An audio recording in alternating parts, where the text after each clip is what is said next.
Welcome to this recollection of one of the most unsettling cases registered in the history of the United States. Before we begin, I invite you to leave in the comments from where you are viewing this and the exact time at which you are listening to this narration. We are interested in knowing to which places and at what moments of the day or night these documented accounts reach. In the autumn of 1843, the valleys and ridges of northern Alabama still held secrets untold by white settlers.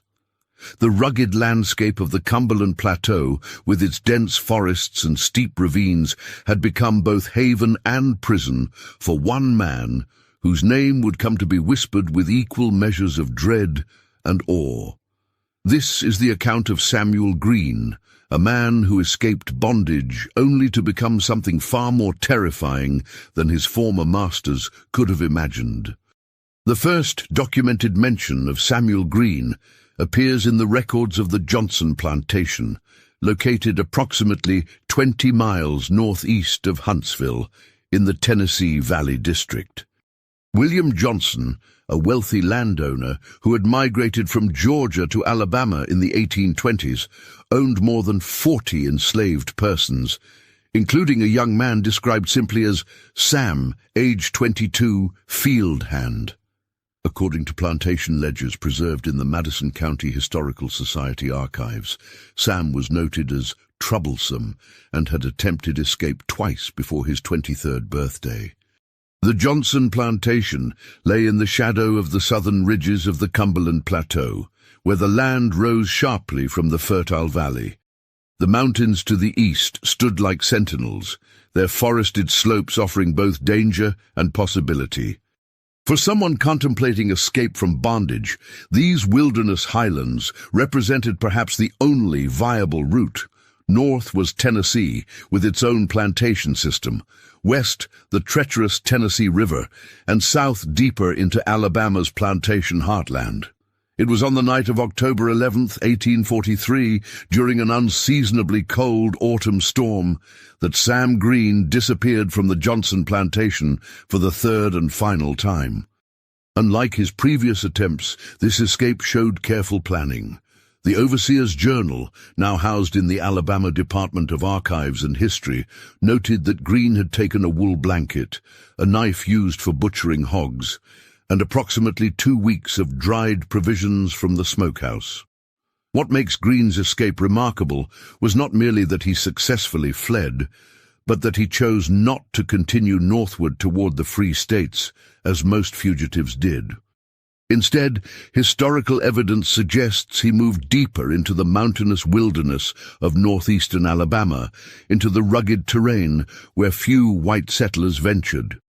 The first suggestion of Green's transformation came 3 months after his disappearance, in January of 1844. A hunter named Elijah Thornton reported to the sheriff of Jackson County that he had encountered a Negro man, wild in appearance, while tracking deer near what is now called Guntersville Lake. According to Thornton's account, preserved in county records, the man was dressed in animal skins and carried a crude spear and knife. The encounter ended with the man vanishing into the underbrush before Thornton could approach or speak to him. Over the next several months, similar reports filtered in from trappers, hunters, and the few settlers brave enough to establish homesteads in the more remote valleys of the region. The figure was always described similarly: a tall black man with a distinctive scar across his left cheek, matching Samuel Green's documented physical description, dressed in animal hides and demonstrating remarkable woodcraft. What began as curious sightings, however, soon took a more sinister turn. In April of 1844, a small hunting party led by Thomas Wilkes failed to return to their settlement near present-day Scottsboro. When a search party located their camp, they found it destroyed, with signs of violence and 3 of the 4 men missing. The lone survivor, James Carter, was discovered hiding in a hollow tree nearly a mile away in a state of extreme distress. Carter's account, recorded by the county magistrate, describes an attack by a Negro mountain devil who moved like a phantom through the trees and who killed his companions with terrible efficiency. While authorities initially dismissed Carter's story as the ravings of a man driven mad by some more mundane tragedy, subsequent events would lend credence to his claims. Throughout the summer and fall of 1844, isolated homesteads in the region began reporting thefts, not of valuables, but of practical items, tools, weapons, cooking implements, and clothing. More disturbing were the reports that these thefts occurred while the cabin's occupants slept, with the intruder somehow entering and exiting without waking them.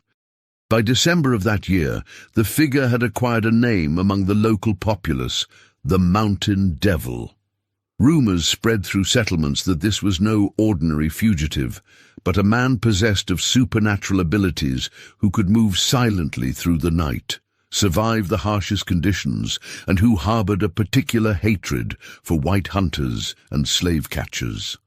Newspaper accounts from the Huntsville Democrat, now preserved on microfilm in the state archives, dismissed these stories as superstitious fancy, though they acknowledge that some Negro fugitive appears to be living as a savage in the highlands to the northeast of our city. The Mountain Devil might have remained a regional curiosity had it not been for the events of February 18th, 1845. A slave-catching party led by Jeremiah Burke, a notorious figure who had made his reputation retrieving fugitives throughout the South, ventured into the mountains with the specific purpose of capturing the elusive figure. Burke had been hired by several plantation owners concerned that Green's continued freedom might inspire others to attempt escape. Burke's party consisted of 6 men and 4 tracking dogs.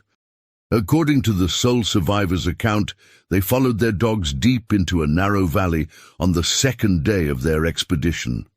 As darkness fell, they made camp near a stream.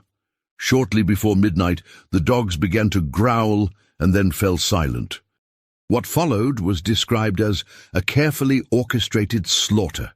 The survivor, a man named Michael Reynolds, reported that shadows moved among the trees, and the slave catchers were killed one by one, pulled into the darkness without a sound. Reynolds himself escaped only by falling into the creek and being swept downstream. He would later tell authorities that as he clung to a fallen log in the water, he saw a tall figure standing on the bank, observing him. "He could have killed me with the bow he carried," Reynolds stated, "but instead he watched me drift away, as if he wanted me to tell what happened." The authorities could no longer ignore the situation. The deaths of 5 white men, particularly men employed in the legally sanctioned recovery of property, demanded action. In March of 1845, Governor Benjamin Fitzpatrick authorized a militia expedition into the mountain region to capture or kill the fugitive now openly identified in official correspondence as Samuel Green. The expedition, comprising 40 armed men led by Captain William Holt, spent 3 weeks combing the mountains. Their journals describe a frustrating pursuit of a ghost, finding abandoned camps still warm from recent fires, discovering caches of stolen goods hidden in caves, and occasionally glimpsing a distant figure who would vanish before they could close in. On the 18th day of their search, the militia discovered something that would cement Green's reputation in the folklore of the region. Deep in a remote valley, they found what appeared to be Green's primary encampment, a sophisticated structure built partially into a cliff face, incorporating a natural cave but extended with wooden walls and a thatched roof.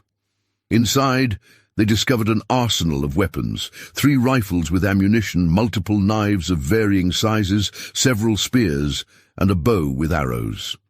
More unsettling were the personal effects of at least 7 men who had gone missing in the region over the previous year. Most disturbing of all was a journal, apparently kept by Green himself. The journal, written on paper stolen from various sources and bound with animal hide, revealed a man of surprising literacy and profound hatred. Green wrote of his life on the Johnson plantation, describing in detail the abuses he had suffered and witnessed.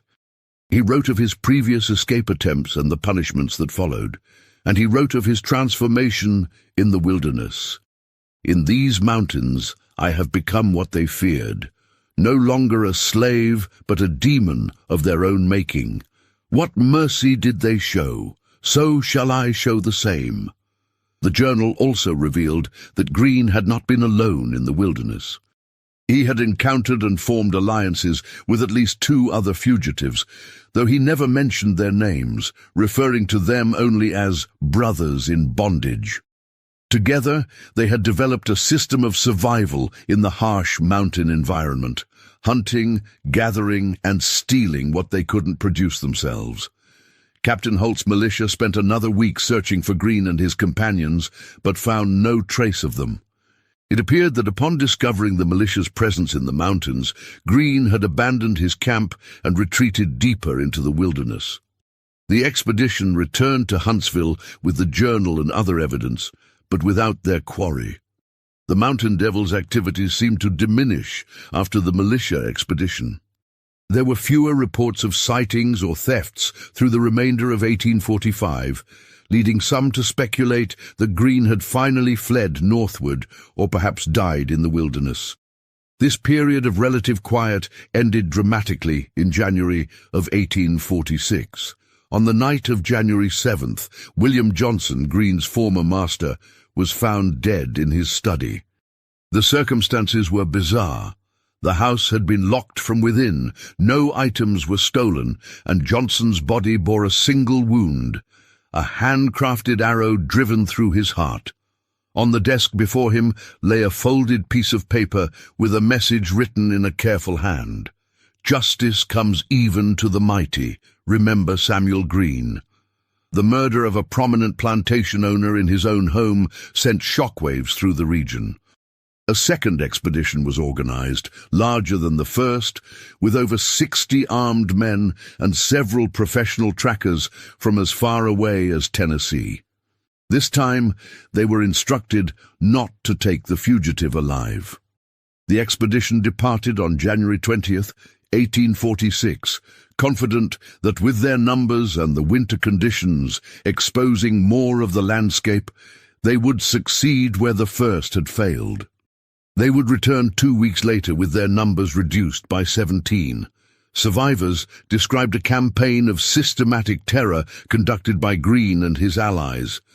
Using their intimate knowledge of the terrain, the fugitives separated groups of militia, led them into ambushes, created false trails, and struck at night when visibility was poorest.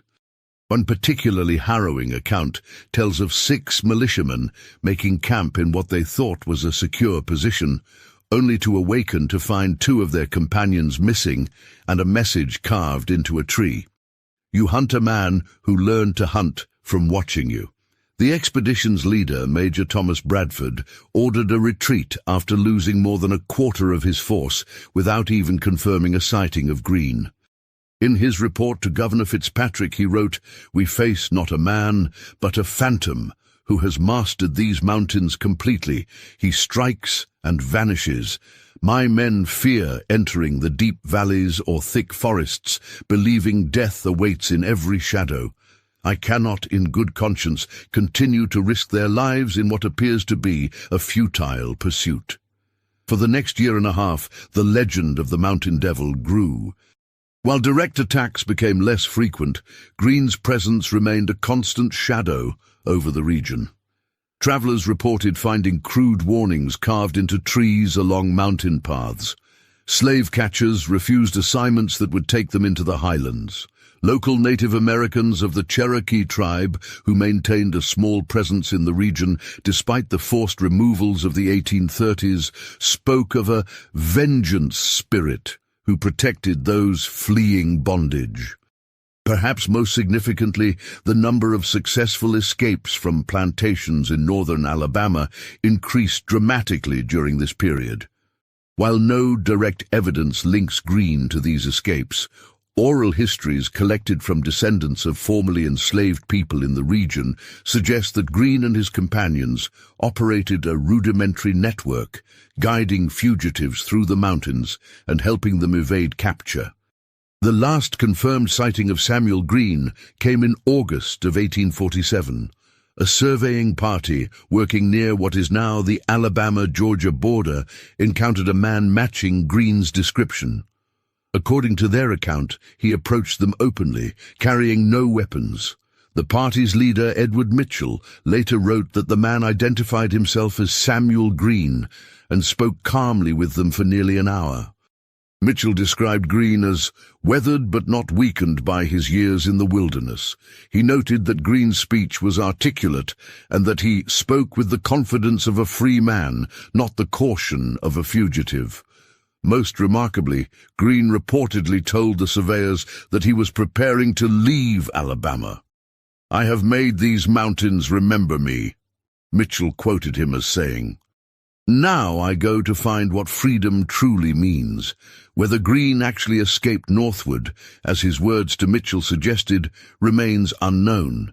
No further confirmed sightings or incidents attributed to him appear in historical records after 1847. However, his legend persisted. Throughout the 1850s, plantation owners in northern Alabama continued to report that their enslaved workers whispered stories of the mountain devil who lived free in the wilderness and punished those who abused their power.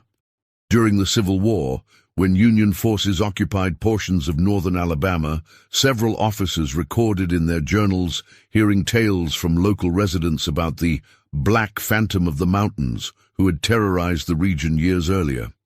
One Union captain, James Woodson, wrote in 1864 that he had encountered an elderly Cherokee man who claimed to have sheltered Green in the last days before he left the region. According to this account, Green had indeed traveled north, eventually reaching Canada. The historical record provides no definitive conclusion to Samuel Green's story. Like many figures who exist at the intersection of documented history and folklore, the line between fact and legend has blurred over time. What remains clear, however, is that for nearly 4 years, an escaped enslaved man not only survived in one of the most challenging wilderness environments of the American South, but transformed himself from hunted to hunter, from property to phantom, from object to legend. The mountains of northern Alabama still stand, their valleys and ridges now crossed by highways and dotted with towns. Few who travel through this scenic landscape today know the story of the man who once made these heights his fortress and hunting ground. Yet in the small communities that have existed here for generations, particularly among the descendants of enslaved people, the memory of Samuel Green, the slave who escaped and became the most feared mountain man in the South, lives on. A complex symbol of resistance, survival, and the terrible price of freedom in a land built on bondage.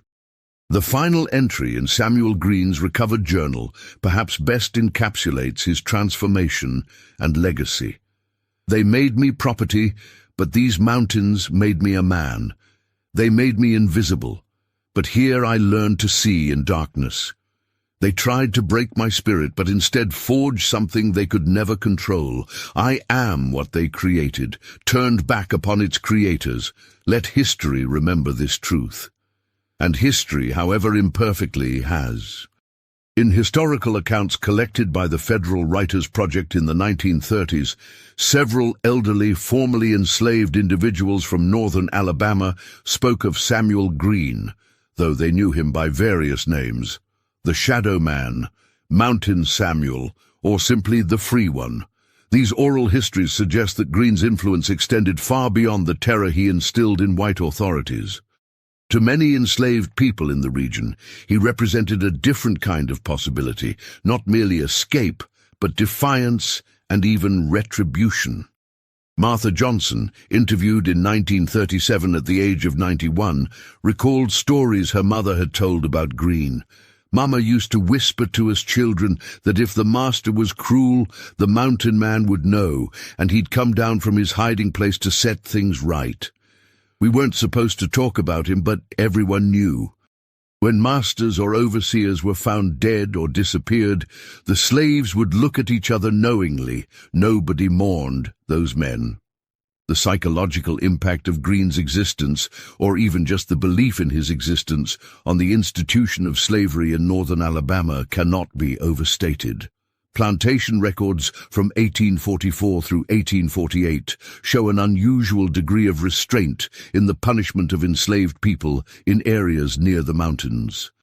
One plantation owner wrote to his brother in Georgia, "We must tread carefully with discipline, for there is a devil in these hills who has appointed himself judge and executioner of those he deems too harsh." This fear extended to the slave patrols as well. Thomas Weatherby, who served on such a patrol in Jackson County, wrote in his memoir, published posthumously in 1879, "No man wished to ride too near the highlands after dark. We had heard what happened to Burke's party. Some claimed it was Indians, or even a panther, but we knew better.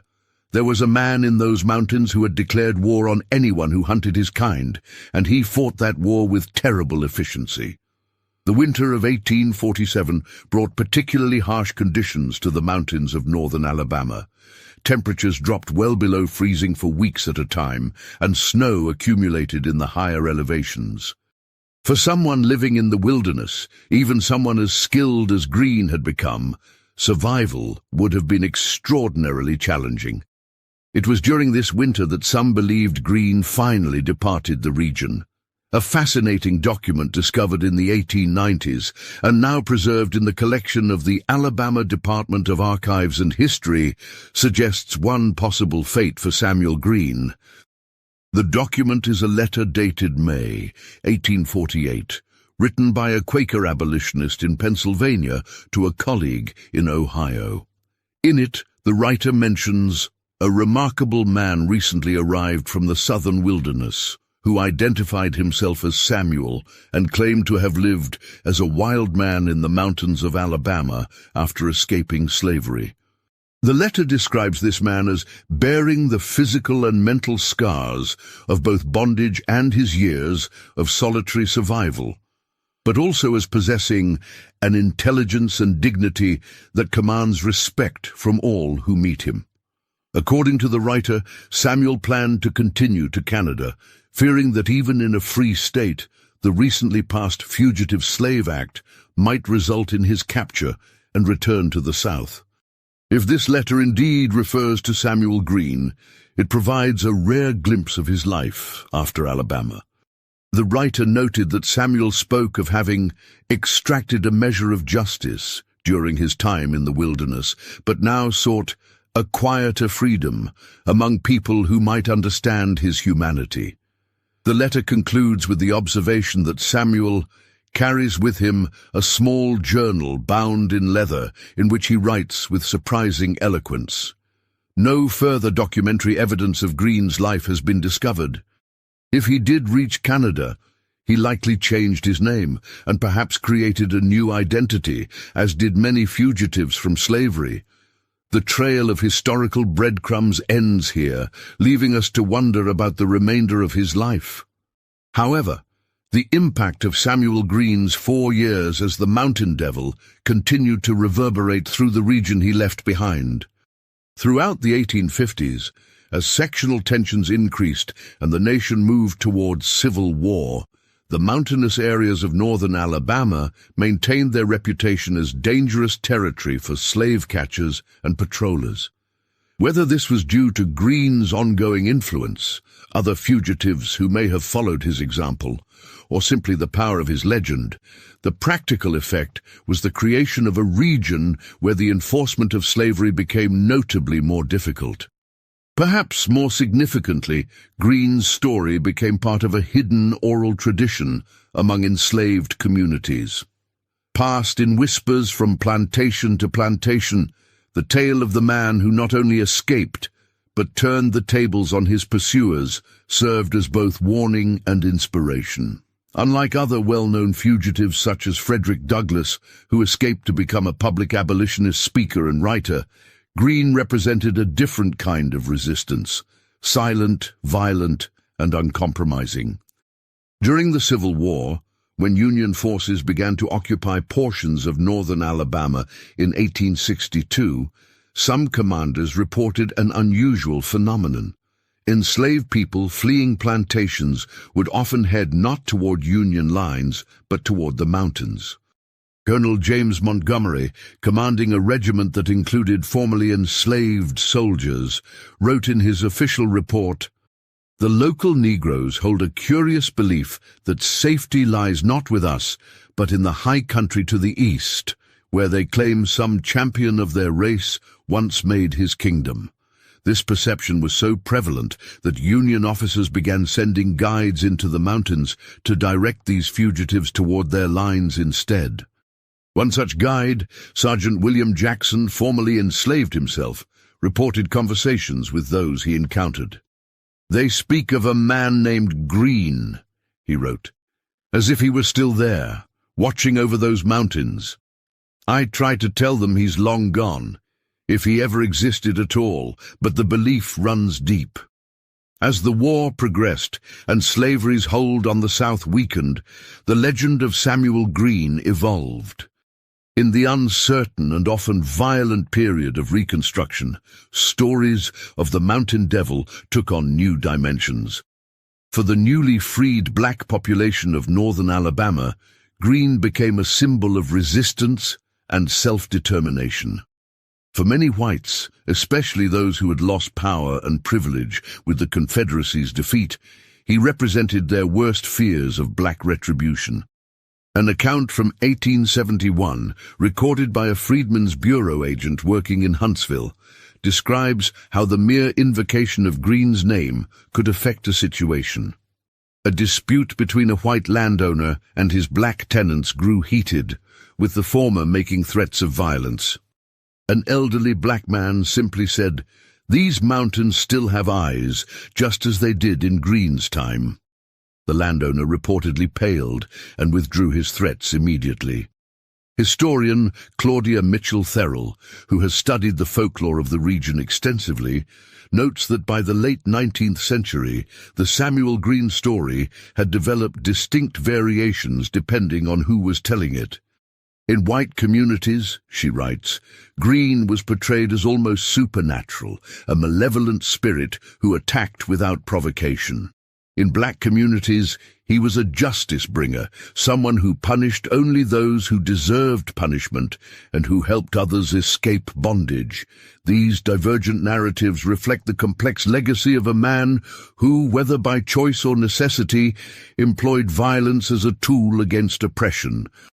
The historical Samuel Greene, insofar as he can be separated from the legend, was neither demon nor saint, but a man formed by the brutal institution he escaped and the harsh wilderness that became his refuge. His actions, while certainly retributive, were not indiscriminate. No records exist of Greene attacking women or children, and even some white men, like the surveyor Edward Mitchell, reported peaceful encounters with him. Archaeological investigations in the 1990s brought a new dimension to the Greene story.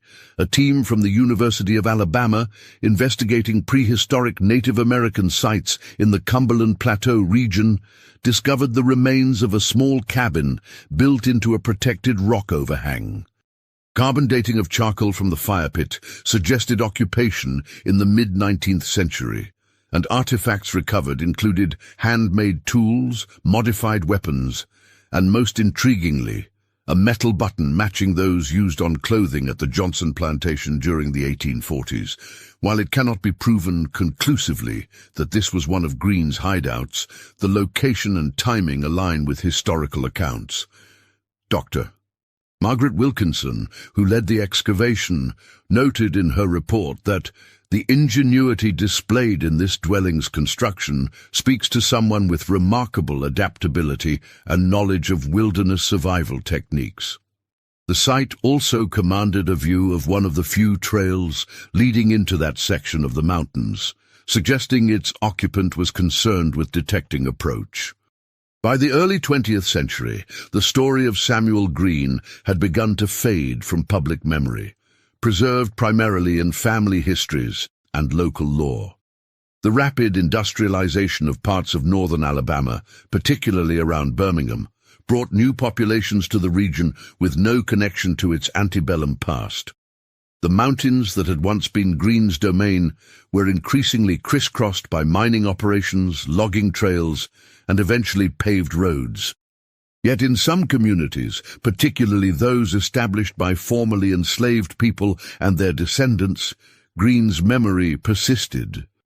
Church records from a small African Methodist Episcopal congregation near Scottsboro contain references to annual gatherings held on the anniversary of William Johnson's death, January 7th, described simply as Remembrance Day.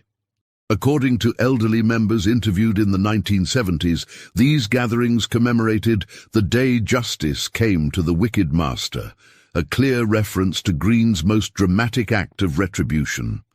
Throughout the 20th century, as the civil rights movement brought renewed attention to America's history of racial oppression and resistance, scholars began to re-examine stories like Green's that had been largely excluded from official histories. The sparse documentary evidence made definitive conclusions difficult, but the consistency of oral traditions across multiple communities lent credibility to the core narrative. An escaped enslaved man had indeed lived in these mountains and become a figure of both terror and hope. Dr. Benjamin Turner, a historian at Howard University who has studied the Underground Railroad extensively, places Green in a category he calls wilderness maroons. Fugitives who, rather than attempting to reach the northern states, created hidden societies within the South itself. While Green appears to have operated primarily alone, or with very few companions, Turner writes, his strategy parallels that of larger maroon communities in the Great Dismal Swamp of Virginia and North Carolina, or in the bayous of Louisiana.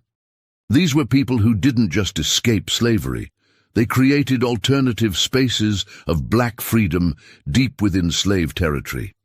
In the neighboring state of Tennessee, a curious echo of the Green story emerged in 1969, when an elderly woman named Sarah Jenkins granted an interview to a graduate student researching her family history. Jenkins, then 97 years old, claimed that her grandfather had been a companion to the Mountain Man of Alabama. According to Jenkins, her grandfather William had escaped from a plantation in Georgia around 1845 and made his way westward, eventually encountering Green in the highlands. Grandpa William said this man, Samuel, taught him how to live in the wild, Jenkins recalled.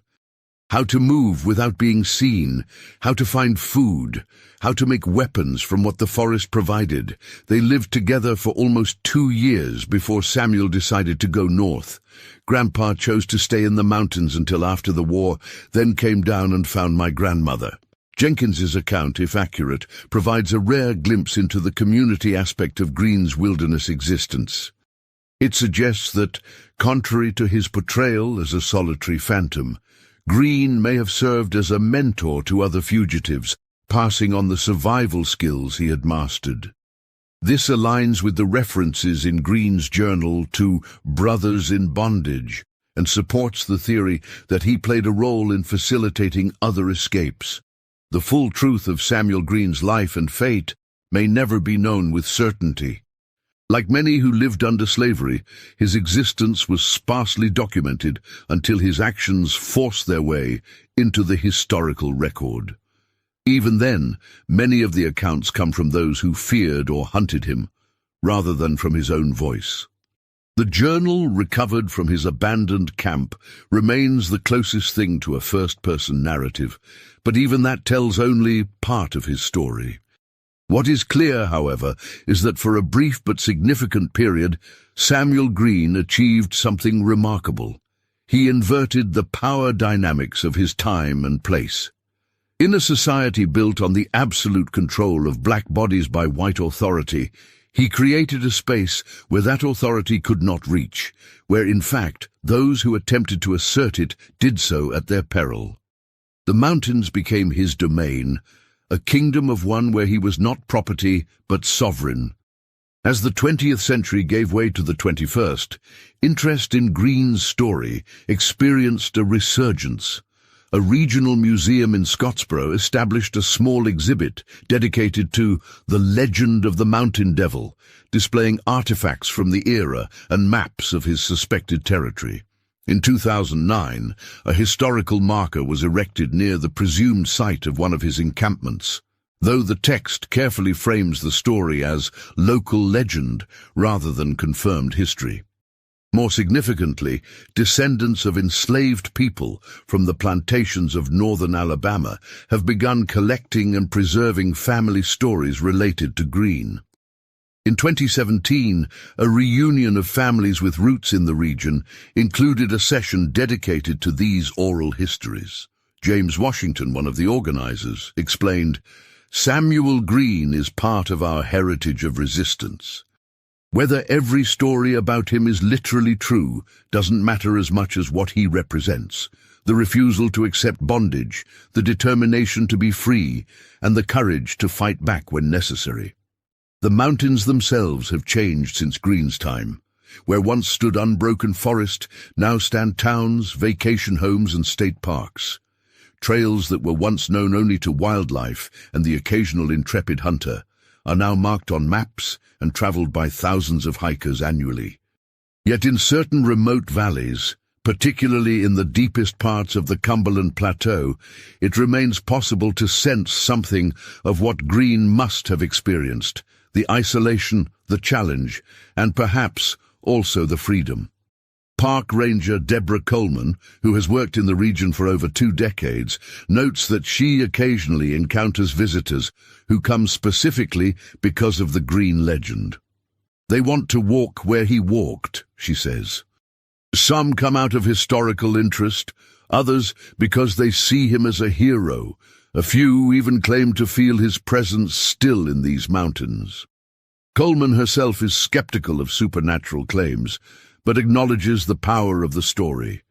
"When you're deep in these valleys, especially as darkness falls, it's not hard to imagine how a man who knew this terrain could move like a ghost, appearing and disappearing at will. Even today, with all our technology and marked trails, people get lost up here. In Green's time, these mountains would have been the perfect fortress for someone determined to remain free."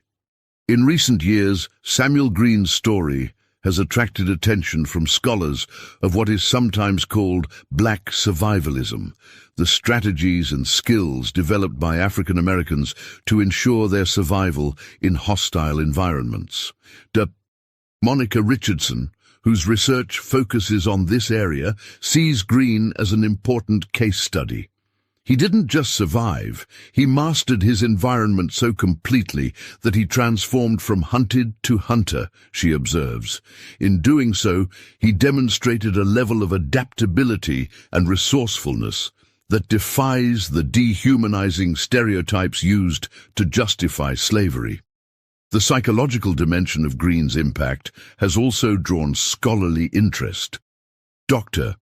Terence Watson, a historian of slave resistance, argues that Green's greatest achievement may have been the climate of fear he created among those who enforced the slave system.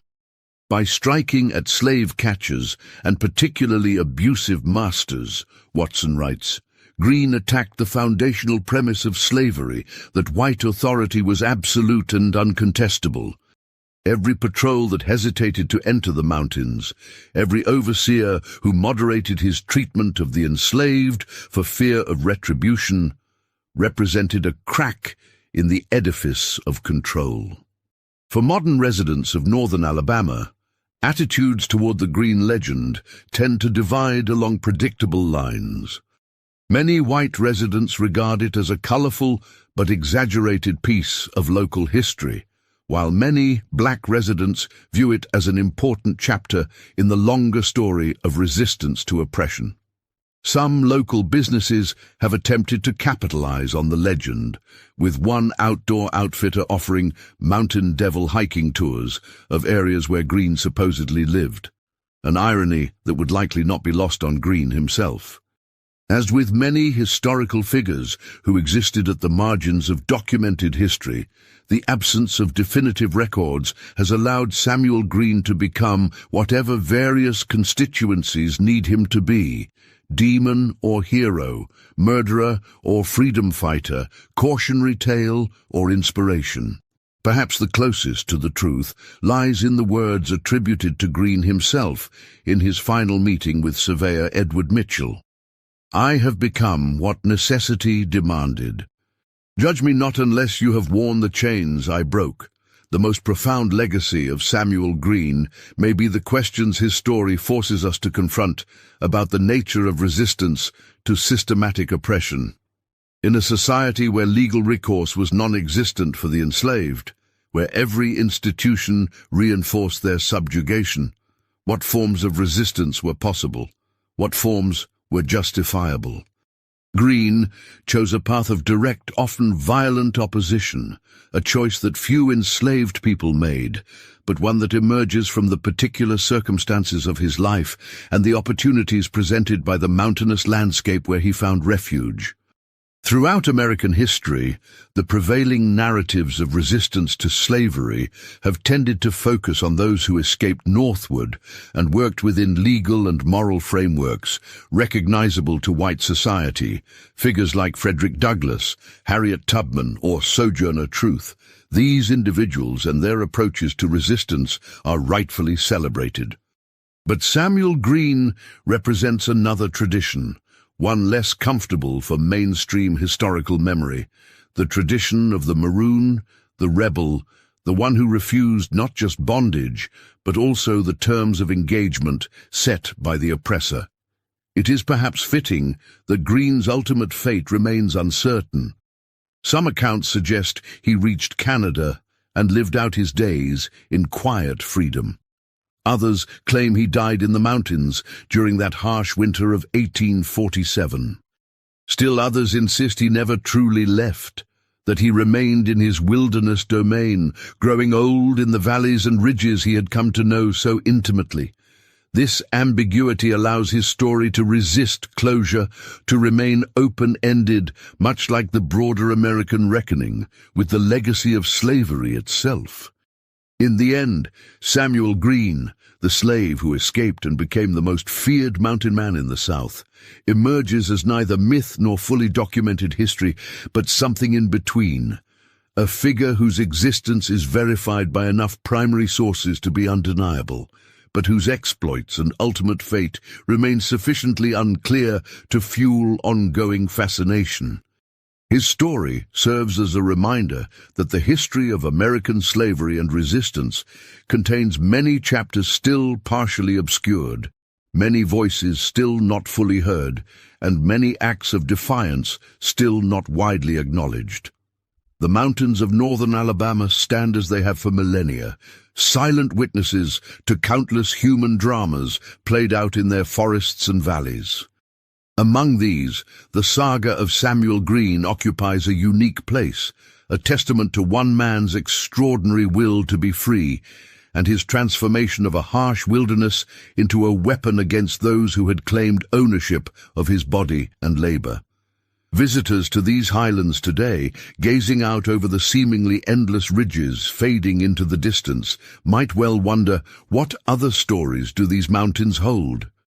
What other acts of courage, desperation, or defiance remain known only to the ancient trees and ageless stones? And what would Samuel Green make of the world his brief but remarkable rebellion helped, in some small way, to create? In the words of the final passage, attributed to Green's journal, "I came to these mountains a fugitive, running from what I was told I must be. I leave them a man, certain of who I truly am. Whatever awaits me beyond these ridges, I carry this truth within me, as immovable as the mountains themselves. I was born a slave, but I will die free, in body and in spirit. Let those who come after know it can be done.